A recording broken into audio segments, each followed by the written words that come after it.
headlines. South Korea still awaits North Korea's response to its proposal for high-level talks.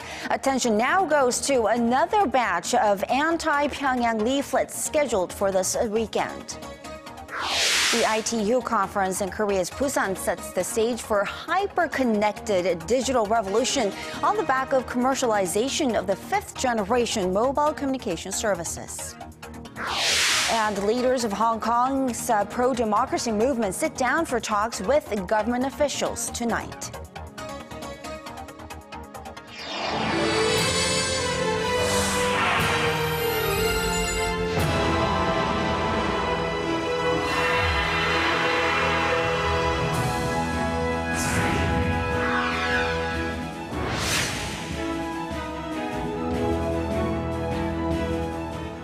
Hello and welcome to the program. You're watching Primetime News live from Seoul. I'm Sean Lim. And I'm Kang Chery. Thanks for joining us tonight.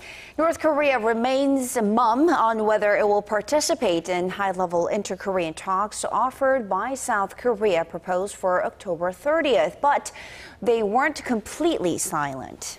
Pyongyang has warned of fresh attacks on the South if anti-North Korean leaflets are flown across the border this weekend. Our Kwon Soa has our top story.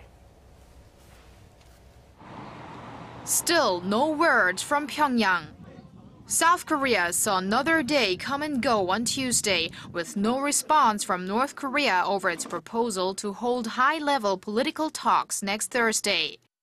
The North state-run Korean Central News Agency said Tuesday that inter-Korean relations are at a critical crossroads, adding that if South Korea wants to hold the talks, it should first create an atmosphere for improving relations.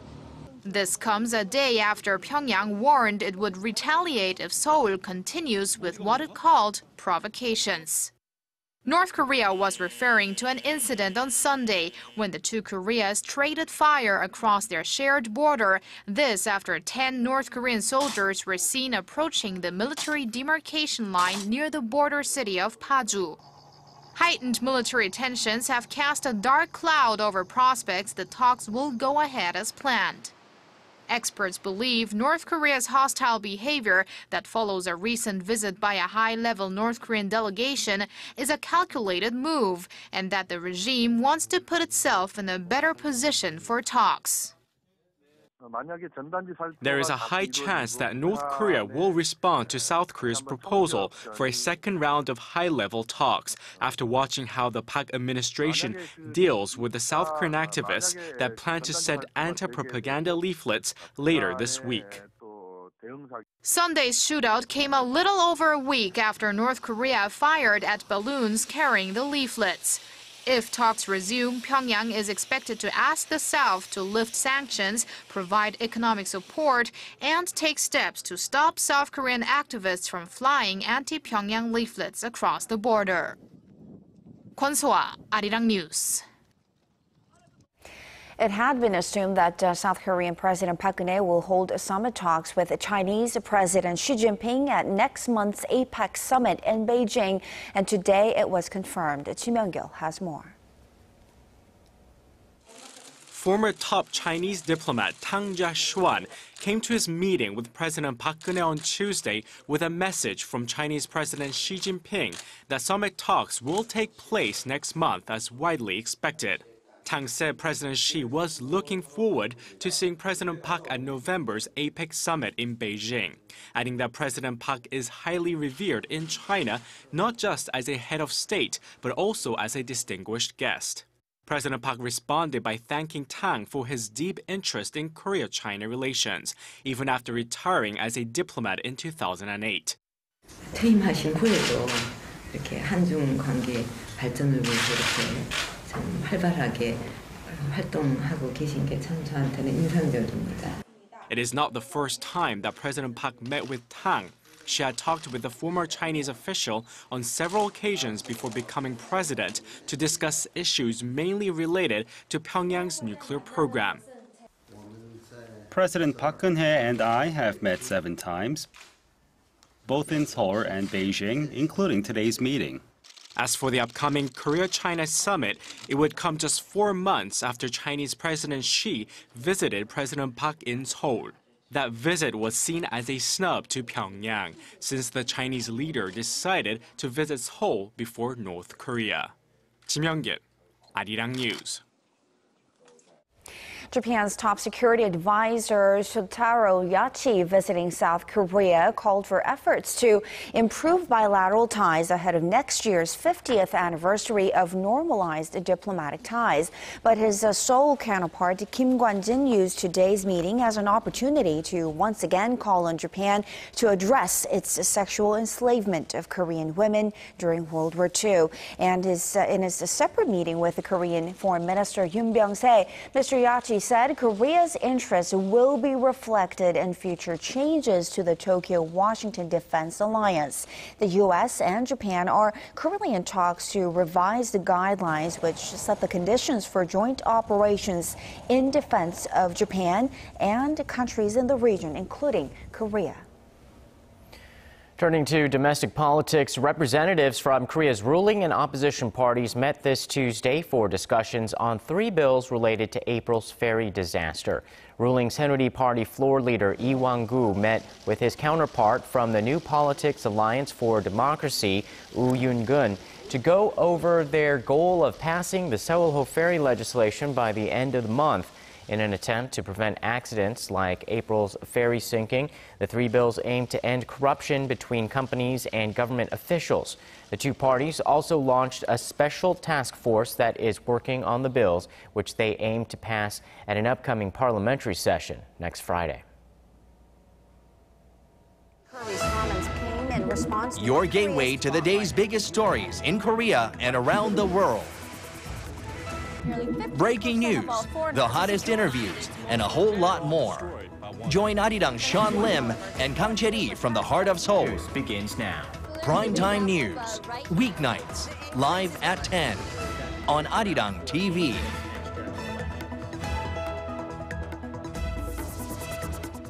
The 2014 International Telecommunication Union Conference, often dubbed the Olympics of the ICT industry, is very much underway in Korea's largest port city of Busan. There, IT and mobile experts are discussing ways to make the next generation of mobile communications technology a reality. Song Ji-sun reports from Busan. In a little over 5 years' time, when 5G technologies are fully commercialized, people will be able to download a high-definition movie in less than 1 second. The 5th generation of mobile communications technology is several hundred times faster than its predecessor LTE, as the giga-level data rate is now a reality. In the early years of 2020, will feature approximately 6 gigabits per second peak data rate and may eventually reach up to tens of gigabits per second. However, what is more important than the peak data rate, we think, is the minimum data rate experienced by the users. That threshold will be maintaining a minimum data rate of 1 gigabit per second. But Samsung recently succeeded in establishing a 1.2 gigabit per second data rate on a vehicle that was traveling at 100 kilometers an hour. So we're inching closer to realizing the next generation of mobile technology, something that will connect all individuals and things, also known as Internet of Things. When 5G technologies launch in 2020, everyone will be connected. Every object will be connected to each other, and objects and individuals will be connected. It will be an ultra-connected world, which will mark the beginning of an entirely different paradigm for ICTs. The Korean government aims to test its 5G technologies at the 2018 Pyeongchang Winter Olympic Games. Seoul says the sporting event will be a global testbed for the technology we can expect to see in the post-2020 era. Song Ji-sun, Arirang News, Busan. Apple has announced record profits, beating expectations for the 4th fiscal quarter ending on September 27th. But there were some ugly spots coming from its struggling iPad sales. Kim Hyun-bin tells us more. Apple's 4th quarter earnings have smashed expectations on the back of strong iPhone sales. The company posted $42.1 billion in sales and a net profit of $8.5 billion. Apple sold 39.3 million iPhones in the quarter, the first that the new iPhone 6 and iPhone 6 Plus were on sale. That's well above what analysts were expecting and 16% higher than the same period last year. Apple's $1.42 per share profit also exceeded analysts' prediction of $1.31 per share. Apple sold a record 5.5 million iMac computers, up more than 20% from the same quarter in 2013. The only black mark in an otherwise glowing report was its flagging iPad line. iPad sales were down 13% from the previous year, for a third successive quarter of decline. Sales of the iPhone, on the other hand, have steadily increased, even though smartphone sales have declined in developed markets, such as the US and Europe. The larger screen iPhone 6 and 6 Plus got a strong reaction early on, with the company selling 10 million smartphones in the opening week, up 1 million from last year. Apple is expected to see a big jump in sales in the near future, as it teamed up with China Mobile last year, the largest carrier in the world, gaining access to around 800 million more subscribers. Kim Hyun-bin, Arirang News.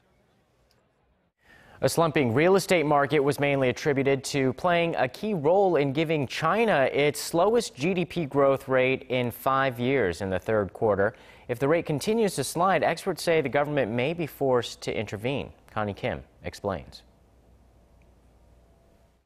China's third quarter GDP growth rate came to 7.3%. And while that's slightly above expectations, it represents the nation's lowest level of growth since the global financial crisis in 2008. In general, the economy has remained stable and actually improved over the first 3 quarters. But the environment domestically and internationally remains complex, and the economy is facing challenges. The slow growth was mainly attributed to its weak property sector. I think property sector is something, worry us quite a lot. It was a main driver for this current slowdown. If you look at unsold housing in first, second, and third-tier cities, they remain quite high. Average sales volume fell by 20 or 30%.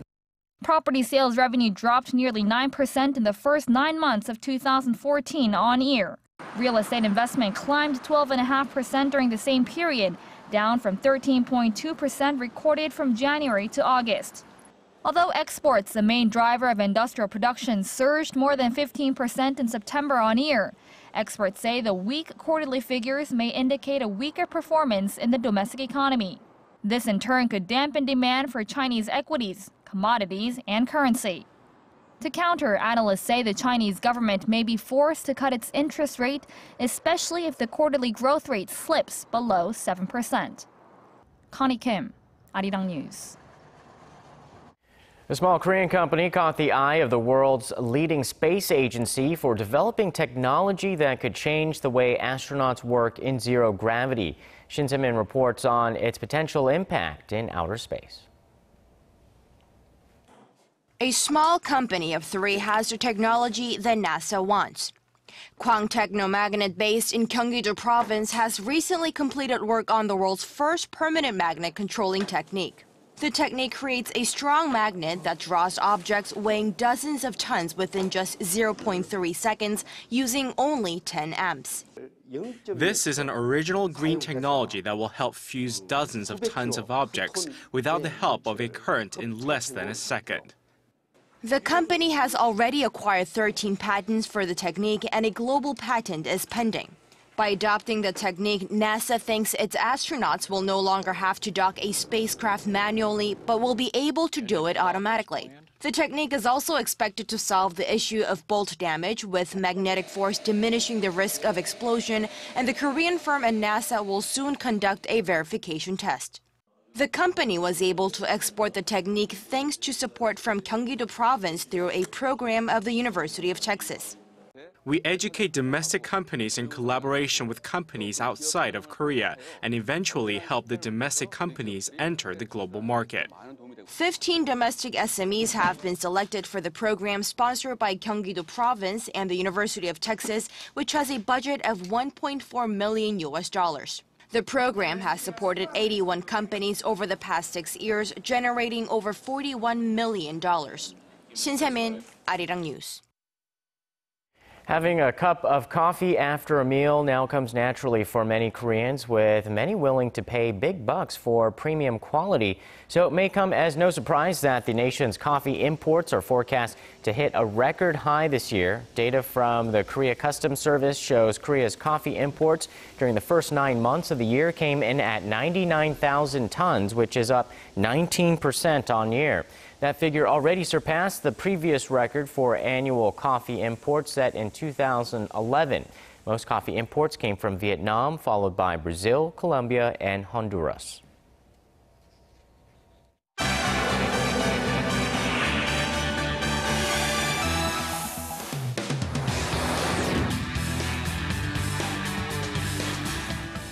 Pro-democracy protest leaders and Hong Kong government officials are holding talks at this hour as demonstrators continue to resist orders to leave the city's streets. With more, we turn to Paul Yee at the News Center. Paul, the long-awaited talks kicked off just a couple of hours ago. What's the latest? Well, the live televised meeting between student leaders and the local government got off to a smooth start, but already both sides are deadlocked over the issue of universal suffrage for the territory. Just hours ahead of the face-to-face talks, Hong Kong's chief executive C.Y. Leung said that a panel chosen to pick candidates for the 2017 election could be made more democratic, indicating the first possible concession. At the start of the key dialogue, the delegation of student leaders said the path ahead would need to be fair and narrow. Is our government really speaking up for truth, or is the government buckling under certain authority? If you look at the existing government, we will feel utterly disappointed. And the government keeps saying that there is a rigid framework bound by a lot of constraints and we cannot have any alternatives. How can the Hong Kong government shirk all these responsibilities? Some 2,000 police officers have been deployed to the streets of Hong Kong as they brace for a possible backlash following the meeting. Authorities say the prospects for further clashes and even riots are growing in the Mong Kok district as protesters refuse to leave. However, demonstrators there dispute the claim and say they will remain peaceful. And moving on to the Ebola crisis, the World Health Organization has declared Nigeria free of the deadly virus after 42 days without a single new case. The UN agency is hailing it as a spectacular success story. However, other West African nations are still struggling to cope. And over in the U.S., dozens of people on the Ebola watch list have been cleared of infection. Our Connie Lee has the details. Key supplies have been sent to West Africa in the fight against Ebola. Ghana's President John Mahama told the BBC that fresh resources have begun to arrive in Guinea, Sierra Leone, and Liberia, the three worst-hit West African countries. According to Mahama, the list of resources includes emergency food from the UN's World Food Program and more protective clothing. Supplies such as body bags, goggles, and face masks have been in short supply in these countries. This comes as the World Health Organization declared that Nigeria is one more country that is now officially Ebola-free. Nigeria is now free of Ebola virus transmission. Just last week, Senegal also declared it was free of the virus. This is a spectacular success story that shows to the world that Ebola can be contained. But we must be clear that we only won a battle. The war will only end when West Africa is also declared free of Ebola. In other hopeful news, 43 people in the U.S. who came into contact with Ebola victim Thomas Duncan have now been officially cleared of the virus after not demonstrating any symptoms during a 21-day monitoring period.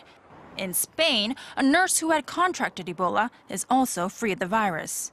But apart from the good news, more than 4,500 people have already died from Ebola, and the virus is still rampant in parts of West Africa.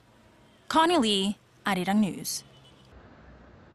And shifting to South Africa, Oscar Pistorius has been sentenced to 5 years in prison for the culpable homicide of his girlfriend Riva Steenkamp last year.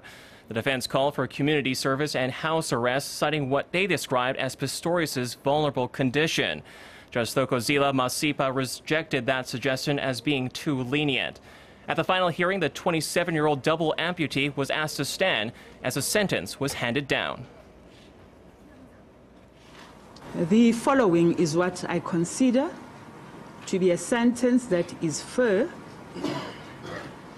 and just both to society and to the accused. Count 1, culpable homicide. The sentence imposed is a maximum imprisonment of 5 years imposed in terms of section. According to South African law, the track star may only have to serve 10 months behind bars before being considered for parole. On a separate firearms charge for which Pistorius was also found guilty, Judge Masipa gave him a 3-year suspended sentence. Neither the prosecution nor defense have said they will seek an appeal. And ending on a more solemn note, legendary fashion designer Oscar de la Renta has died at the age of 82. De la Renta was best known for dressing Hollywood stars on the red carpet, as well as American first ladies, including Laura Bush and Hillary Clinton. Reports say he passed away at his home in the U.S. state of Connecticut on Monday after an 8-year battle with cancer. We've lost a genius. We've lost a brilliant artist and an elegant and lovely, kind human being. And his dresses and his work will live on forever, I think. De la Renta was born in the Dominican Republic and studied the art of fashion in Spain. He first made his name in the 1960s by dressing First Lady Jackie Kennedy and then rising to become one of the most highly sought-after designers of the last half-century. And that wraps up our look at international stories making headlines around the world. I'll see you back here tomorrow night.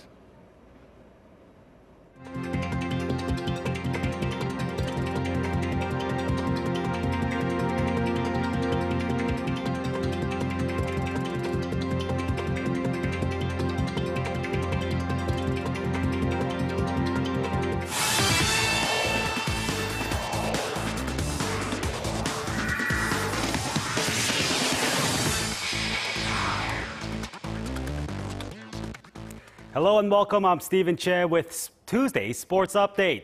Now let's kick things off with the live games of the night. First to the KBL hardcourt. It's the 1-3 Anyang KGC hosting the 2-2 SK Knights of Seoul in their first meeting this season. And it starts with KGC struggling to find the rhythm and the Knights taking advantage with point guard Kim Sun-young putting up big numbers by the halftime. But it's a close one by the fourth quarter, and a bunch of missed free throws don't help KGC's cause. But it's ultimately a missed layup by Park Chan-hee that seals it, and SK holds on to beat KGC 64-61. And moving on, it's pro volleyball in the V-League. Both the women and the men were in action on Tuesday. First to Seongnam for the ladies' match. Right into the action, Korea Ginseng Corporation threatens the comeback late, but the Korea Expressway Zenith managed to take the match 3-2 behind Nicole Fawcett. Now we go on to the men. OK Savings Bank in their first match of the year took on the Samsung Hwajae Blue Fangs. And big man Robert Landy Simon powered them over Leo and the Blue Fangs, ending it with a serving ace. And OK Savings Bank takes it 3-1. And next up, the World Series is set to start and the storylines are being written.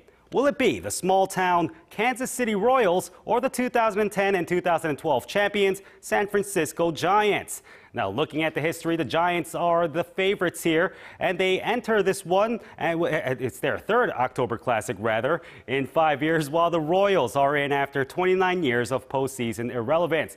But the numbers tell a somewhat different story. The Royals have reeled off 8 straight postseason wins, so expect some fireworks in the series.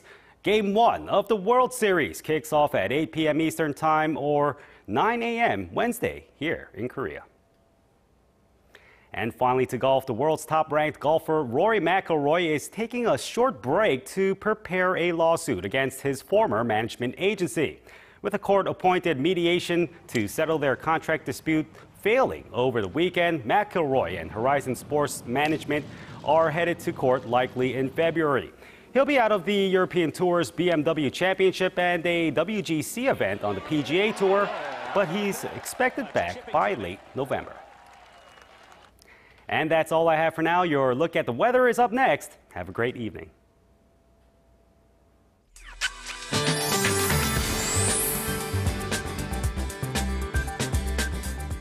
Hello everyone, I'm Kim Bo-kyung with the weather updates. It was a wet and chilly day nationwide, and although conditions have cleared up in Seoul, some regions down south are still getting heavy downpours of 30 millimeters per hour. And it looks like those of you down south shouldn't put away your umbrellas just yet, as another 30 to 70 millimeters of rainfall should fall through tomorrow. Also, at the moment, a heavy rainfall watch has been issued for parts of Jeollanam-do and Gyeongsang-nam-do provinces, and the strong wind watch is in effect for parts of the western and eastern coasts. On to Wednesday's readings. Seoul starts off the day at 10 degrees before reaching 18 in the afternoon. The southern cities of Daegu and Busan will hit the high teens. On to other regions. Jeju Island peaks at 18. Dokdo and Mount Kumgang will be chillier. That's all the updates we're following at this hour. I'll be back with more after midnight. See you then. Thank you very much, Pyongyang. And that's Primetime News for this Tuesday. Thanks for watching. I'm Kang Chery. And I'm Sean Lim. We'll see you soon. Have a great evening.